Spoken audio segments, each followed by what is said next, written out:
आम्ही उंठाला विचारायला चाललो की आज दिवसाचं किती पाणी पिते ती. ही म्हणते ती 150-200 लिटर पितय.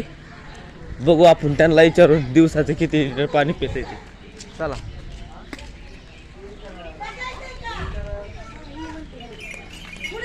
किती आहे दिवसाचं किती लिटर पाणी पिते ती?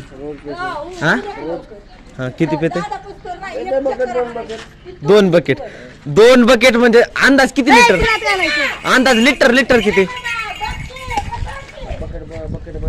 म्हणजे 20 लिटर समजा 20 तरी. ही म्हणतात 20 लिटर आणि ही म्हणतात 150-200 लिटर. बघा ही दोघं जण त्या माणसं ती 150-200 लिटर म्हणते ती. 4 लिटर चौघ सुद्धा पिली तरी 150-200 लिटर होत ना. म्हणतात 6 महिने एकदा पेल्यावर पाणी पित ना. दोघं जण